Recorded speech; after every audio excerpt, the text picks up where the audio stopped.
The body cam footage from that afternoon in the Greenfield Market parking lot did not simply end one man's career. It put an elderly woman's name on the wall of every police precinct in the county permanently. And it forced an entire department to look at itself in a mirror it had been carefully avoiding for years.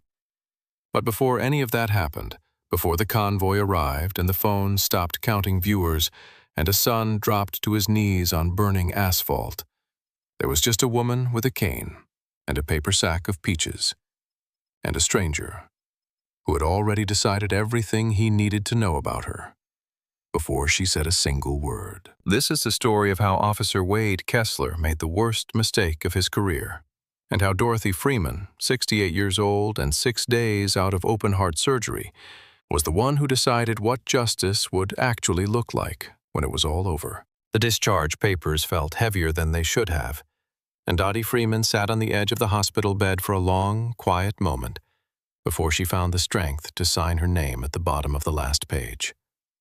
Her handwriting a little shakier than it used to be, though the nurse had assured her twice that this was completely normal for someone who had just come through a procedure as serious as the one she had survived. She was 68 years old, and had spent most of those years believing that her body would simply keep doing what she asked of it the way it always had. But the surgeon had been very clear when he sat across from her in the consultation room, and even clearer during discharge, telling her to rest, to walk slowly, and under no circumstances to put her heart under any kind of stress in these first few fragile weeks of recovery. A young nurse wheeled her down the long corridor toward the hospital entrance, chatting gently about follow-up appointments and medication schedules. And Dottie listened with half her attention, while the other half drifted, as it so often did lately, toward Samuel, her husband of 42 years, who had been gone 11 years now, but who still occupied the quiet spaces of her mind, the way he had once occupied the passenger seat of every car she had ever owned. Tomorrow would have been their 43rd wedding anniversary, and though there was no one left to celebrate it with in any traditional sense, Dottie had already made her decision about how she intended to mark the day. The same small, private ritual she had kept faithfully every year since he passed. She wanted peaches. Not just any peaches, but the soft, sun-warmed kind from the produce stand at Greenfield Market, the kind Samuel used to eat standing over the kitchen sink so the juice would not ruin his shirt, laughing at himself every single time because he could never quite manage it cleanly, no matter how many decades of practice he put into it. It was a foolish little errand for a woman 6 days out of major surgery to be running alone, and if her son Marcus had known about it in advance, he would have insisted on driving her himself or sending someone to fetch the fruit. But Dottie had not told him, because there was something about doing this particular thing alone that felt necessary. A private conversation with a man who could no longer answer, but who she still liked to believe was somehow listening. The drive to Greenfield Market took 12 minutes, and Dottie kept both hands steady on the wheel of her silver Lexus the entire way, moving more slowly and carefully than she had in 40 years of driving these same familiar roads. The car was a gift from Marcus, given 2 years earlier on the day he was sworn in as chief of the county police department, and she remembered exactly what he had said when he pressed the keys into her palm in the driveway that morning, his voice thick with an emotion he rarely allowed in public. He had told her she had spent 4 decades being invisible to people who looked at her and saw nothing worth acknowledging, and that he intended for that to be over permanently for as long as he had breath in his body and the authority to back it up. Parking took her nearly 2 full minutes, careful and unhurried, her cane resting against the driver's seat until she was ready to swing her legs out and brace herself against the doorframe. And by the time she was upright and moving toward the market entrance, the midday July sun had already begun pressing down on the asphalt, with the kind of heat that made the whole lot shimmer faintly at the edges. She left the Lexus gleaming beneath that sun and made her way inside on slow, deliberate steps, leaning into her cane with every stride, thinking about peaches and about Samuel and about nothing else in the world. Diane Pruitt had been sitting in her parked SUV at the far end of the lot for nearly 20 minutes before Dottie ever arrived, ostensibly waiting to run one more errand after picking up a prescription from the pharmacy. Though the truth was, she had already finished that errand and simply had not felt like going home, preferring instead to sit with the air conditioning running and scroll through her phone in the particular kind of restless irritation that had become her default mood over the past several years. She lived 4 houses down from Dottie on Willowbrook Lane, in a neighborhood that had changed considerably over the past decade in ways she had never put into words, but had always felt as a low, constant resentment she carried without examining. She had filed a complaint about Dottie's garden with the Homeowners Association, twice, both times without any real merit. She had filed another about the cars that occasionally parked outside Dottie's house on Sunday afternoons when Marcus brought his family for dinner.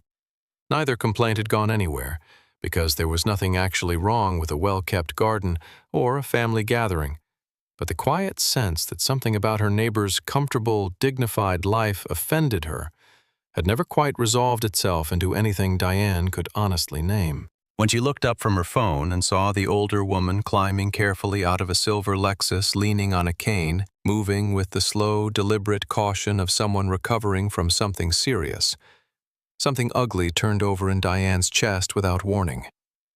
She watched Dottie lock the car and start toward the store, and before she had fully decided to do it, her thumb was already moving across the screen of her phone, dialing the 3 digits that would set everything in motion. The voice on the other end was calm and professional, and Diane's own voice came out equally calm, almost rehearsed, as though some part of her had been waiting for this moment without consciously knowing it.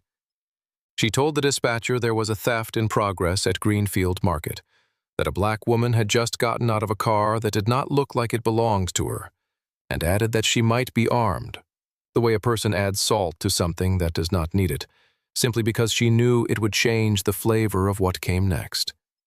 Every word was a fabrication, built on top of an assumption. But the dispatcher heard the word armed, and the call changed shape immediately. And 2 miles away, an officer named Wade Kessler picked up his radio and felt his pulse quicken. Wade Kessler was 31 years old, and 4 years into a career he had imagined would look considerably different than it currently did, full of commendations and fast promotions, and the kind of respect he felt was simply owed to anyone willing to put on the uniform every day.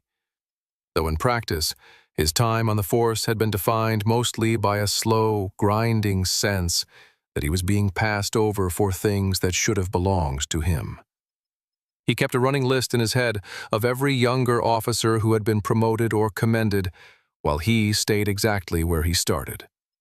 And over the past 2 years, that list had fermented into a quiet, constant resentment he carried into every shift without fully acknowledging it. There was a habit of his one a former partner used to tease him about before requesting a transfer, where he tapped 2 fingers steadily against the grip of his holster whenever his blood was up, whenever he felt the electric charge of being about to matter, and his fingers were already moving against the leather before dispatch had even finished the details of the call. He did not wait for confirmation. He did not slow down to ask questions. He flipped on his lights and pulled out into traffic with the focused urgency of a man who had already made up his mind about what he was going to find when he arrived. He had been here before, in spirit, if not in fact. 18 months earlier, he had arrested a young black man named Terrence Boyd on a nearly identical set of thin assumptions, certain in the moment that he had caught someone in the act, only to have the charges quietly dropped 6 weeks later when it emerged that Terrence had simply been sitting in his own vehicle outside his sister's workplace, waiting for her shift to end. Nothing had come of that mistake, beyond an unpleasant conversation with his sergeant and a brief notation in his file.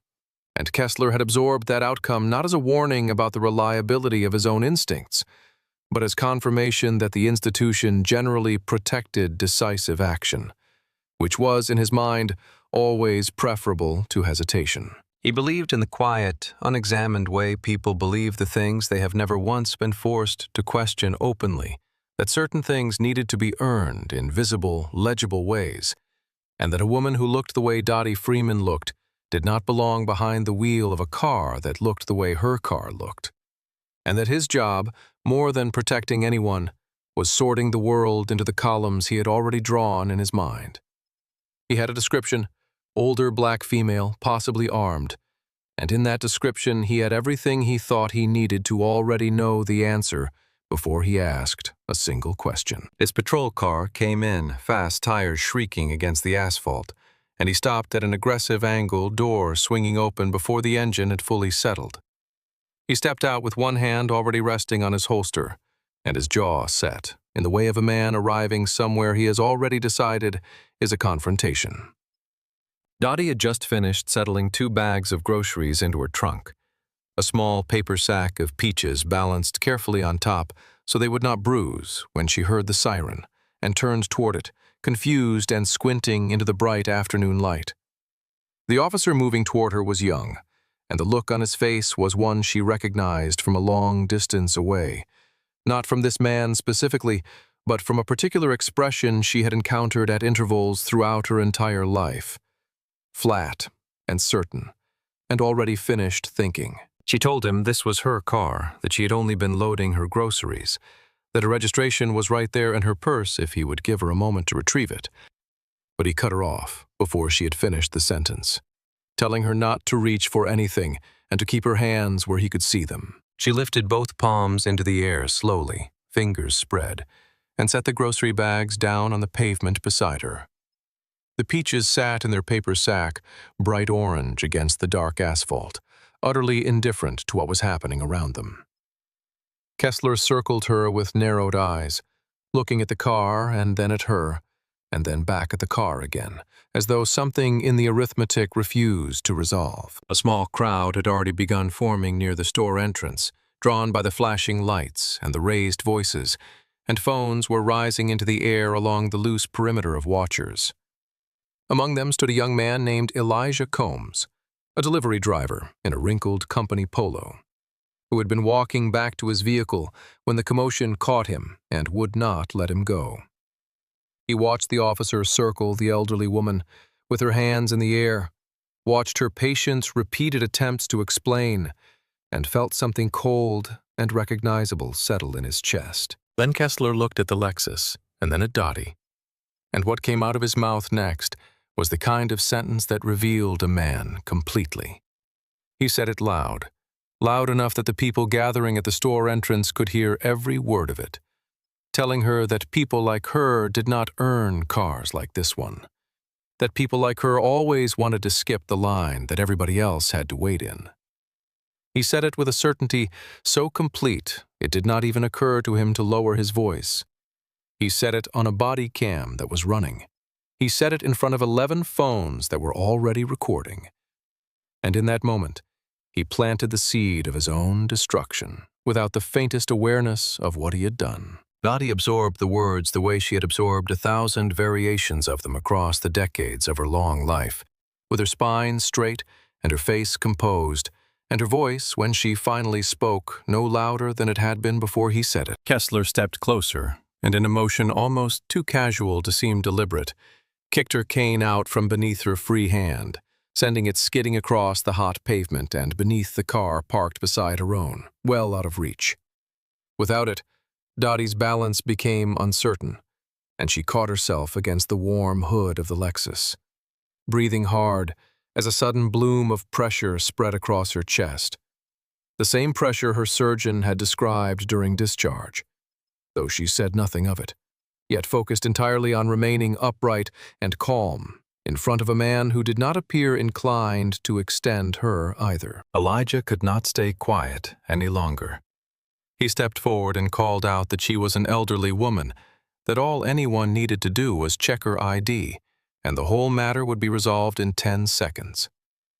Kessler turned his head toward him, with a look cold enough to land somewhere beneath the ribs, warned him to step back or become the next person detained. And though Elijah did not come closer, he did not lower his phone either.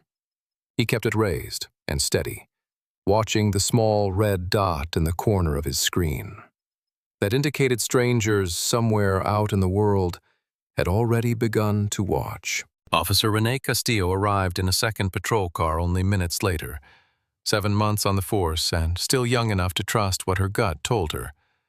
And the moment she stepped out and took in the scene, something cold and certain settled in her stomach.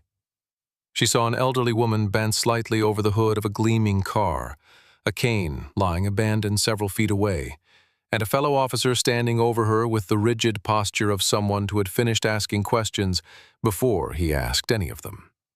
She opened her mouth, caught the expression on Kessler's face, and closed it again. Standing near the crowd with her hands folded at her belt, becoming one more person who watched. Dottie's purse slipped from her shoulder and hit the pavement hard, scattering its contents across the asphalt. A tube of lipstick rolled toward the crowd. A prescription bottle from the hospital pharmacy skittered to a stop near Kessler's boot. And there, face up, in plain sight, catching the afternoon light in clear black lettering, lay her laminated vehicle registration. Dorothy Freeman. The make of the car, the plate, her address. Every detail matching in every possible way the woman standing in front of him. Elijah saw it first and called out immediately, his voice carrying across the lot, telling Kessler the name was right there on the ground, that he did not even have to look hard. For one long second, Kessler stood over it. And in that second, he had a choice, clear and simple and impossible to mistake for anything else. He could bend down and read it. He could feel the cold drop in the stomach that comes when a person understands they have made a terrible mistake. He could begin, even clumsily, to make it right. Instead, he nudged the card aside with the toe of his boot and slid it into the shadow beneath the neighboring car, the same way he had sent her cane skidding out of reach. He said the paperwork could have been stolen right along with the vehicle, his voice carrying easily across the silent, watching crowd. A murmur moved through the lot. Someone actually laughed, a short, careless sound that landed on Dottie harder than anything that had happened physically. She had marched as a child of 10, her hand wrapped tightly in her mother's, through streets that did not want her walking in them. She had been turned away from lunch counters and shown the wrong door and handed the smaller wage for the same work across 4 decades of a career in which she had quietly proved her worth to people who made her prove it over and over again. She had buried a husband and raised a son alone on the wages of a woman who mopped the marble lobbies of office towers after midnight floors she could never have afforded to live anywhere near.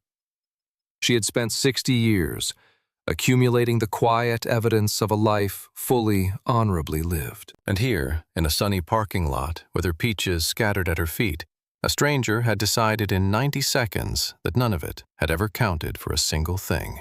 The cuffs came out. The ratchet sound cut through the lot, hard and mechanical and unmistakable. She asked him quietly not to fasten them behind her back, given the stitches still healing beneath her blouse, and he pulled her wrist down and back anyway, hard enough that she gasped and had to bend forward over the hood. The first cuff closed. Then the second. Too tight. A bead of blood welled up bright and immediate against her skin. Their eyes met directly in that moment, just for an instant. And what rose in Dottie in that split second was not anger. It was something older and more exhausting than anger. She was back on a sidewalk in 1968, a child of 10, her mother's hand warm and tight around her own, and a man in a different uniform, in a different decade, was looking at her mother with this exact same flat, dismissing certainty, as if her mother's entire life were an inconvenience he had been asked to manage. The pain spreading across her chest and the cold metal at her wrists, and the man's eyes meeting hers all arrived at once in a wave she could not speak about. And she closed her own eyes, rather than let him see what it cost her to hold herself together inside it. He pulled her upright and turned her to face the crowd. And though Dottie tried to walk when he told her to, her legs had reached their limit, and she went down onto the asphalt on both knees, hard enough that the impact traveled up through her entire body and tore a cry from her throat that echoed off the storefront glass. And Kessler, instead of reaching for her, looked at the gathered crowd and shook his head slowly, as if she had personally disappointed him, telling them this was a classic performance, that people always faked injury the moment the cuffs went on, that he had watched this exact script play out a dozen times before. He crouched close to her ear, his voice dropping below the range of the phones recording from a distance, and told her flatly that nobody in that parking lot believed her. But what the cameras caught was enough. They caught her on her knees. They caught the blood at her wrist. They caught the registration card glowing white in the shadow beneath the neighboring car. They caught the peaches rolling one by one toward the storm drain at the edge of the lot. At the far edge, near her gray SUV, Diane Pruitt stood with her arms folded and the smallest smile at the corner of her mouth. She had only wanted the old woman gone. She had not yet begun to understand what she had actually set in motion, or how completely it would return to her. Inside the patrol car, it was worse. The vehicle had been sitting under the July sun for the better part of an hour, and the air inside pressed against Dottie's chest almost immediately, thick and suffocating, like something with weight laying itself across her lungs. She pressed her cheek against the hot window and asked whether he might crack it open just slightly, telling him again about the surgery, about how her heart could not take this kind of heat only days after what she had been through. But Kessler had already turned his back and was facing the crowd, treating the matter as closed. The pain in her chest stopped being a flash and started being a presence, a slow, tightening hand closing gradually over her heart, and the edges of the world outside the window began to soften and blur at their corners, the bright afternoon light going gray. She called out to him that something felt wrong, that she recognized this feeling from the hospital, and he glanced back through the glass and told Castillo flatly that this was a script he had seen a dozen times, that the moment the cuffs went on, suddenly everyone was having a medical emergency. Castillo looked at the window longer than Kessler did. What she saw was not a performance. It looked to her exactly like what it was, an elderly woman in genuine and escalating distress. And she said as much, her voice quiet but firm, suggesting they needed to at least check on her.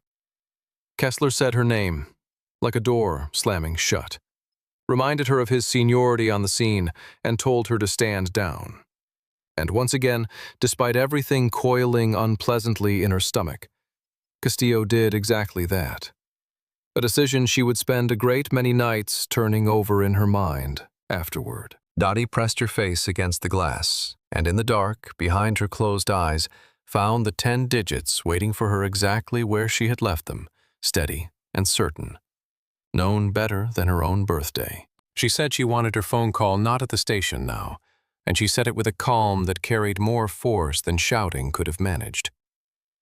When Kessler did not respond, she added, still without drama, still without raising her voice, that she might not survive long enough to make it to the station, and that every camera still pointed at this car was watching him deny a phone call and medical attention to a woman having a heart attack in the back of his patrol vehicle. She told him to look at how many of them there were. For the first time since the encounter began, Kessler hesitated. Not from compassion, from arithmetic. The live stream on Elijah's phone had passed 11,000 viewers and was still climbing, and the number represented 11,000 potential witnesses to whatever he chose to do next. It was Castillo who moved first, crossing to the car before he could stop her, opening the door and crouching down. And up close, the older woman's distress was impossible to mistake for anything manufactured. The pallor, the sweat, the short, uneven breath. It was real, and Castillo knew it was real. The way you know certain things that your body understands before your mind has caught up. She asked gently if there was someone to call, and Dottie gave her the number. 10 digits, slow and certain. Castillo dialed from her own phone, since Dottie's hands were still bound, held it to the older woman's ear and leaned close. The phone rang once, then twice.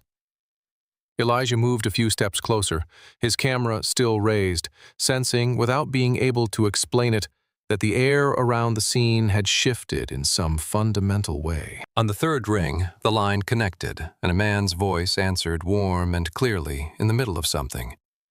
The voice of a man with 100 things to do that afternoon. Dottie closed her eyes, and for the first time all day, her voice broke. She said simply that it was his mother, and that she needed him to come. Castillo heard the last name, and her face changed. It was not a complicated change.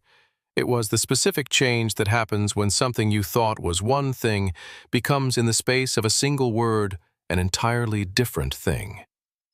She turned slowly toward Kessler and said his name quietly, asking what her last name was. But Kessler was not listening anymore. He was watching the far end of the parking lot where 3 vehicles had just turned in fast from the main road, moving in tight formation in the kind of coordinated way that is not about a theft call, and never was. The 3 cars stopped in a wide arc, sealing the exit. Doors opened. Officers fanned out with the practiced efficiency of an escort rather than a response team, their eyes sweeping the lot for exactly one specific thing. And from the lead vehicle stepped a tall man in a pressed uniform, silver on his collar. His face carefully still in the way of someone who has been told something and is refusing to believe it completely until his own eyes confirm it. Kessler watched him cross the lot and felt in that precise moment a small and foolish flicker of something like satisfaction. He thought fleetingly that this dramatic show of force would only lend his report more weight, that arriving officers would see a situation he had already managed and controlled, that the story he would write that evening would benefit from all of this. He stood a little straighter. He was still standing that way, still arranging the narrative in his own mind, when Chief Marcus Freeman scanned the parking lot once and found his mother. Everything stopped. Marcus Freeman did not move for 1 full second, and his face, which had stayed so carefully composed, came apart slowly and completely, the way a wall cracks before it gives way. The word that came out of him was small and cracked, and nothing like the voice his officers were accustomed to hearing. And then he was running, crossing the asphalt in long strides, and he went straight down onto both knees beside her, taking her face in his hands, with a gentleness that made the entire gathered crowd go breathless and still. He asked who had done this. He reached behind her and found the cuffs, and his hands stopped the instant he felt how tightly they had been fastened and what lay beneath them. He said one word, flat and absolute, carrying it across the silent lot like something with an edge. The key. Nobody moved. He said it again, and Castillo came forward with trembling hands and unlocked the cuffs. And when they fell away, the marks beneath them were deep red and beaded with blood. Marcus caught his mother's freed hands in both of his own, and the crowd, all those phones, all 11,000 people and climbing, watching from wherever they were, witnessed the chief of county police press his mother's wounded wrists gently to his lips, in the middle of a parking lot, on an ordinary Tuesday afternoon. The lot had gone completely silent. The live stream comments had slowed, then stopped, then flooded all at once with the same word repeated over and over, the same dawning realization arriving for thousands of people at the same moment. Kessler stood frozen 10 feet away, his mind running hard through every assumption he had stacked beneath this entire encounter, and finding not one of them sufficient to account for what was currently unfolding in front of him. He opened his mouth, and what came out was thin and desperate, something about responding to a call, about a description, about following protocol, and Marcus rose from his knees with a slowness that was far more dangerous than anything sudden could have been. He said her name, Dorothy Freeman. He let it sit in the air for a moment.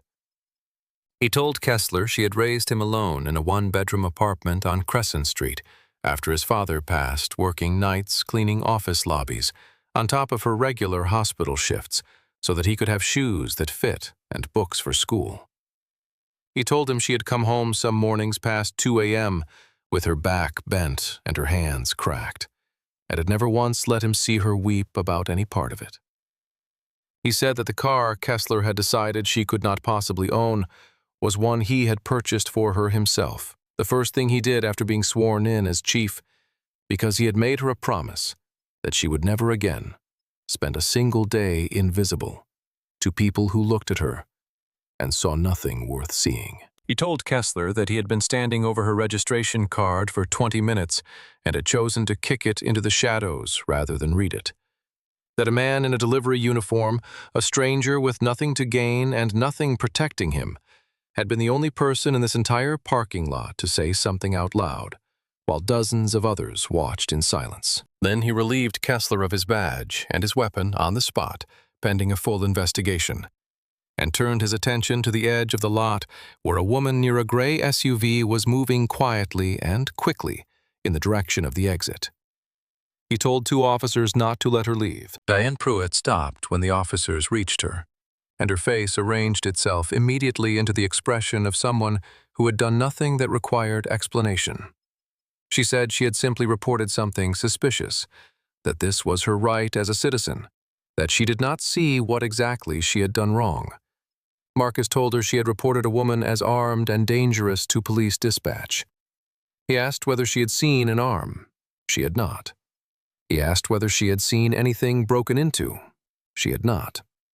He told her she lived 4 houses down from the woman she had accused, that she had filed 3 complaints against her in 2 years, and that what she had done that afternoon had a name, and that name was filing a false police report with a false claim of a weapon, and that it carried serious legal consequences she was about to become familiar with in detail. Diane's composed indignation collapsed entirely. She began to cry loudly and without restraint, the specific crying of someone who has never genuinely expected to face any consequence at all. 2 officers led her toward a waiting vehicle, while Marcus turned back to his mother, and what replaced the authority in his face when he looked at her was something simpler and older, and entirely unguarded. The paramedics arrived within 4 minutes. They eased Dottie onto a gurney despite her protests, wrapped her wrists, clipped a monitor to her finger. The numbers were not good. Her blood pressure had spiked, her cardiac rhythm was irregular, and the lead medic asked how long she had been restrained in a vehicle in the heat. When Castillo answered, the medic looked briefly at Kessler, and then looked away without saying anything, which said more than words would have. Marcus stayed at his mother's side, one hand around hers. Before the medics moved to wheel her toward the ambulance, he looked back at Kessler one final time, and his voice dropped into something quieter and more personal than everything that had come before it. He said he was going to watch every second of the body cam footage from this afternoon, and from Officer Castillo's camera as well, and from every phone that had been recording in this lot, and that he believed Kessler already understood what he was going to see. He told him that Internal Affairs would be in contact, that the investigation would cover excessive force, unlawful detention, and denial of medical care, and that this was not him acting as Kessler's chief. This was the law being the law, the same law Wade Kessler had raised his right hand and sworn to serve. Kessler's voice, when it came, was barely there. He said he had a family. He said it the way a man says it when it is the only card he has left. Marcus looked at him for a moment. He said Kessler had mentioned his family. He said Kessler had never once in the entire time his mother lay bleeding on the asphalt mentioned hers. Then he nodded to the medics, and they wheeled Dottie toward the ambulance. And as they did, she reached out and caught his sleeve. She told him not to forget her peaches. He laughed through something tight in his throat and promised. And then he bent down in the middle of the parking lot in front of 20,000 strangers and gathered the scattered, bruised peaches one by one from the asphalt and placed them back in their paper sack. Some of them were too far gone to save. He kept the ones that were not. Dottie spent 3 additional days in the hospital. Her heart had held tougher than anyone except her son fully expected, though the doctors were clear that it had been pushed dangerously hard by the afternoon's events. Marcus came each evening in uniform, settling into the plastic chair beside her bed, the same way he had settled into it as a boy. And on the 3rd evening, He told her that people across the department and across the county were demanding that he make an example of Kessler, that he could end the man completely, and no one would blink. Dottie was quiet for a long time. She asked him what exactly that would fix. She reminded him that feeling like justice and actually being justice were not always the same thing, and that if he destroyed one man without building anything underneath him, the next officer, exactly like Kessler, would learn only one lesson from watching it happen, which was to make sure he never picked the wrong woman to make an example of. What she wanted instead was larger and considerably harder and slower to build than any single act of retribution. And she laid it out for him with the same composure she had used in the parking lot. She wanted cameras that could not be switched off, recording every stop. She wanted a rule requiring officers to verify identification or registration before any detention could proceed. She wanted real training that placed officers in the same room with the communities they most often misjudged, until the reflex to assume the worst could be unlearned rather than simply ignored. And she wanted something built specifically for the people who found themselves where she had been, without the extraordinary luck of having a son who ran the department. Because those people, she told him quietly, were the ones this had always, actually, been about. 6 weeks later, the formal disciplinary hearing convened in a large conference room at the county building, with Captain Louise Ferris of Internal Affairs presiding from the head of a long table. The room was full, in a way that disciplinary hearings rarely were, officers and administrators, and 2 journalists who had been granted access filling every chair, the air carrying the particular weight of a proceeding everyone in it understood would matter beyond this room. Kessler sat at one end of the table in civilian clothes, looking diminished without his uniform, the way a man looks diminished when the thing he had confused for his identity has been taken away. His attorney sat beside him with the resigned expression of someone who has reviewed the evidence and already knows the shape of what is coming. Captain Ferris opened the body cam footage without preamble and let it run on the large monitor at the end of the room. The parking lot appeared on the screen. Bright afternoon sun, the gleam of a silver car, an elderly woman with her hands in the air. Then Kessler's voice clear through the speakers, saying that people like her did not earn cars like this one, saying that people like her always wanted to skip the line. His voice unhurried, confident, loud enough for witnesses to hear. Captain Ferris paused the footage.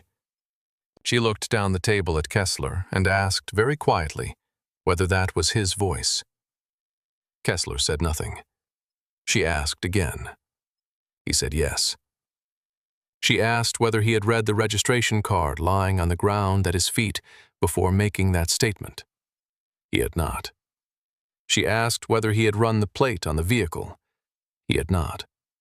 She asked whether he had been aware at the time he made that statement that the vehicle belonged to the woman he was detaining. The answer was no, and it sat in the room for a long moment before she moved on. The prosecution called Terrence Boyd. He was 29 now, employed at a logistics company on the east side of the county, and he stood at the front of the room with his hands quiet at his sides, and described in a steady voice the evening 18 months earlier when Kessler had pulled him out of his own car in a parking lot outside a restaurant, and arrested him on the basis of an assumption that had collapsed entirely within 6 weeks, though not before costing him his job, his apartment lease, and 4 months of his life spent repairing what the arrest had damaged. He said that no apology had ever come. He said he had not expected one. When he finished and sat down, the room was very still. Captain Ferris replayed the clip one final time, Kessler's voice filling the conference room again from the speakers, and this time she did not stop it at the statement, but let it run forward to the moment Kessler nudged the registration card aside with his boot, and then to the moment the cuffs went on, and then to the moment Dottie went down on her knees on the asphalt. Several people in the room looked at the table during that part. Kessler looked at the wall. When the footage ended, the findings came in rapid, unsentimental sequence. His certification was revoked permanently. Formal criminal charges were filed for false imprisonment and reckless denial of medical care. The county settled with Dorothy Freeman for $175,000, and when Marcus relayed the settlement offer to his mother at her kitchen table, she listened to the number and then told him she wanted every dollar of it directed into the training and oversight program they had already begun designing together, that she did not need it, and the program did. The money went where she sent it. Diane Pruitt accepted a plea several weeks later, paying a fine of $9,000 and receiving 18 months of probation for filing a false police report with a false claim of a weapon. She moved away from Willowbrook Lane before the year was out. Several weeks after the hearing, Dottie asked to meet with Kessler privately. It surprised nearly everyone who heard about it, including Marcus, who arranged it exactly as she asked. No cameras, no attorneys. A small plain room and 2 chairs and a table between them. She did not lecture him when he sat down. She began talking quietly and without performance, telling him about Crescent Street and the marble floors and the office towers she had cleaned after midnight for years, so her boy could grow up without the particular kind of exhaustion that comes from never having quite enough. She told him about being 10 years old, her hand in her mother's, the first time a man in uniform had looked at her mother the way he had looked at her in that parking lot, with that same flat, unquestioned certainty, as if her mother's entire existence were an inconvenience someone else had forgotten to deal with. She told him she had carried a quiet fear of that specific look for nearly 60 years afterward, right up until the afternoon he had given it to her again, over a paper sack of peaches, and that she was too old and had been through too much to keep being afraid of it, and so she was going to tell him the truth instead. She said nobody was born looking at another person the way he had looked at her, that someone, somewhere, had taught him to see her that way, and that anything taught by one person to another could eventually be unlearned by the person who was willing to sit honestly inside the discomfort of examining it. She said she did not know whether he was that person. She said she hoped he was. Kessler wept. It was not the frightened weeping of the parking lot. It was slower and quieter, and it had the quality of something genuine arriving after a long delay, the actual beginning of remorse rather than fear of consequence. Dottie stood, gathered her cane, and paused at the door. She told him her anniversary had been the day he arrested her, that she had never gotten those peaches home. She almost smiled. She said her son brought her new ones every single week now. She said it was a funny thing, the unexpected gifts that come out of the worst days. She told him to take care of himself, and she walked out on her own 2 feet. Months later, the county announced the Freeman Standard, a formal set of reforms, named without ceremony, but with full intent.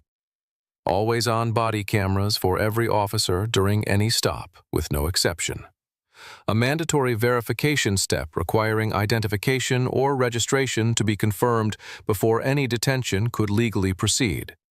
A civilian oversight board with real authority, not advisory power, real authority to examine footage and demand answers. Elijah Combs, the delivery driver who had kept his phone raised in a parking lot when nearly everyone else around him had chosen to watch in silence, was appointed the first civilian member of that board. In a different precinct, weeks after the reforms took effect, a rookie officer approaching a stopped vehicle on a routine call paused before saying a single word, took the extra few seconds to actually check the plate and registration, and then proceeded to a conversation that ended without incident and without anyone going to their knees. It did not make the news. It was not meant to. It was simply what happened when you build something real enough to outlast the moment that made it necessary. Wade Kessler works nights now, security, at a strip mall on the county's east edge. Standing near the entrance, in a plain gray uniform, no badge, no weapon. Some evenings, a patrol car rolls past on the boulevard outside, lights off, moving quietly through the dark. He watches it go and says nothing. In a county precinct, several miles from where it all began, a small red indicator light glows steadily above a doorway, and a young officer reads a plate number into his radio before he opens his door. Dorothy Freeman drives her silver Lexus to Greenfield Market every single week. She parks beneath the same afternoon sun, walks inside on her own 2 feet with her cane, and comes back out carrying a small paper sack that no one on this earth has ever again thought to question. If this story stayed with you, take a second and tell me why in the comments below. Have you ever stood in a parking lot like that one, watching something wrong unfold, waiting for someone else to be the one who finally speaks up? Be honest with yourself about the answer, because most of us have been there at least once. Elijah was scared. His hand was shaking. He kept that phone raised anyway, and what he did with a shaking hand changed everything that came after it. Dottie did not ask for revenge when it was over. She asked for something to be built that would protect the next person standing exactly where she had stood. And she put every dollar of her settlement behind that ask. That is what dignity actually looks like when the cameras stop rolling. If this story meant something to you today, please hit that like button. It helps more people find stories like this one on our channel. Share it with someone who needs to hear it. And if you are not subscribed yet, subscribe to our channel now and ring that notification bell so you never miss what comes next. Thank you for watching, and we will see you in the next story.